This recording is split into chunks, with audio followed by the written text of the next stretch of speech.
Dave Sommers. I'm a co-owner of Mad Mushroom. As a kid, young man, however you want to look at it, I was interested in getting a job. At 14 years old, the only place that would hire me was Little Caesars in my hometown. So I took my first job there and never thought that 20 years later I'd still be in the pizza business. Mad Mushroom has 4 locations right now. We have one here at Purdue University in West Lafayette, one across the river in Lafayette, and 2 down in Lexington, Kentucky. In the beginning, we did a lot of radio, we did a lot of television, we did a lot of print media, newspapers and such. There wasn't Facebook, there wasn't Twitter, there wasn't, text messaging and stuff back then. As the technology has changed, we've had to focus our advertising in different ways. We have used social media obviously a lot more since it wasn't around then.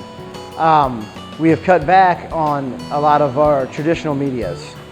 We have found ourselves that going to television that we used to use doesn't work anymore because there are 6 different providers in town, so everybody has a different one. It might be the Dish, or it might be DirecTV, it might be local cable, it might be university cable.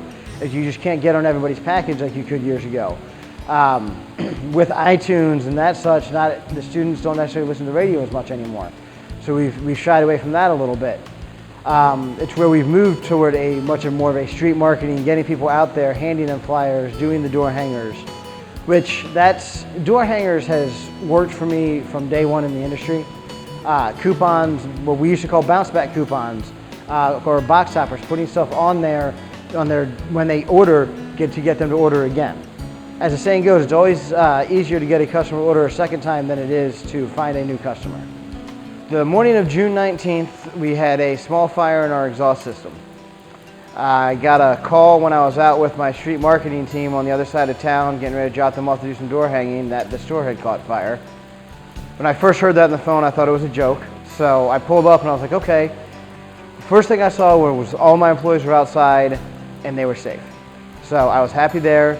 Second thing, I saw that the building was not nearly what I thought it was going to be when I pulled into it. The last time we'd had our hood cleaned, the seal between the hood piece and the exhaust fan had not been made perfectly, so some of the flour from the store had gotten in there.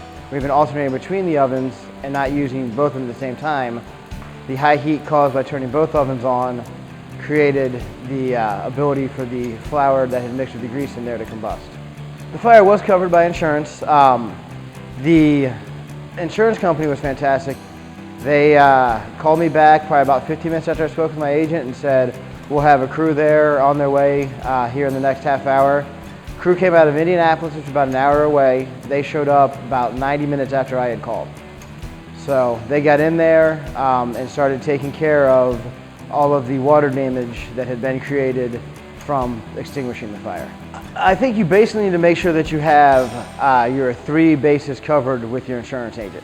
Make sure, I found a nice broker who's been able to handle all of that with one agent. You need to make sure that you have your workman's comp first and foremost so you can take care of your employees. Secondly, you need to make sure if you're doing delivery that you have your non-hired and non-owned hired coverage for your umbrella coverage for your delivery vehicles. And you have to make sure that you have your general liability. You need to make sure that you work with your agent or your several agents, depending on that, to go over your coverages and talk with them about what might happen in the situation where you have either an accident or somebody gets injured or you have a loss like we've had, what the coverage is going to be and how they're going to handle it. Make sure that all the minimums that are there are going to be able to get you through whatever time it may be.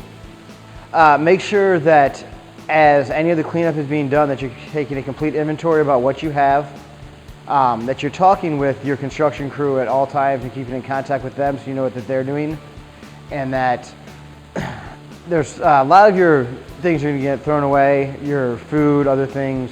Make sure there's a complete inventory on that. Any other damage that's been done is all being documented so that the insurance company has that in the end and you can work with them to determine what is the right amount to be reimbursed.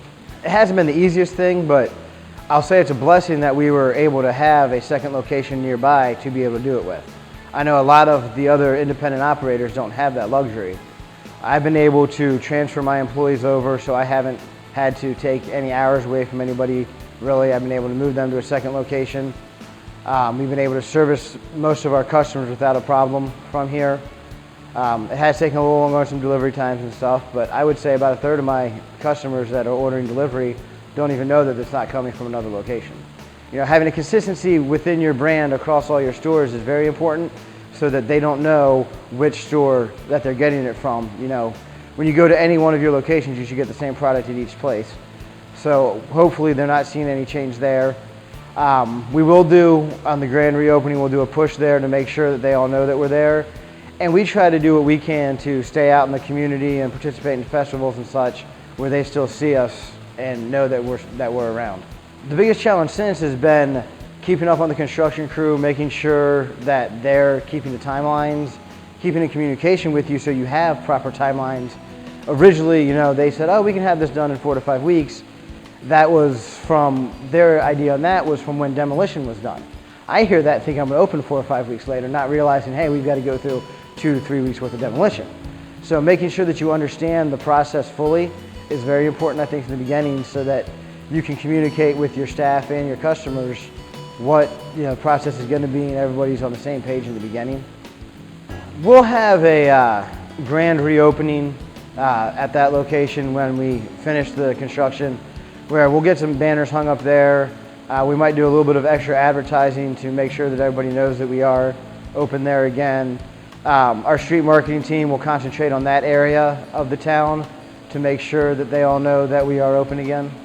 The United States Pizza has been a wonderful way to build camaraderie within the pizza industry without, not just in your own community, but being able to do it on a national level originally, and now I've been able to do that on an international level.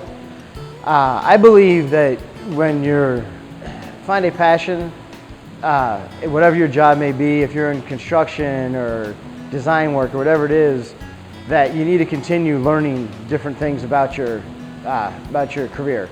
So the United States Pizza Team has allowed me to meet people from across the United States at first and now across the globe, that I can learn different styles of pizza and different things that work for them and different things that haven't worked for them, more importantly, really, and be able to run my business better because of it.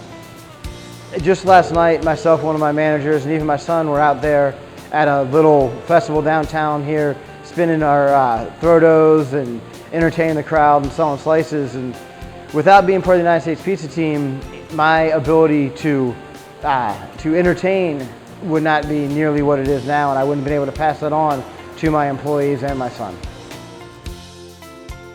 Be sure to subscribe or renew your subscription to PMQ Pizza Magazine at pmq.com/subscribe, and follow us on Facebook and Twitter.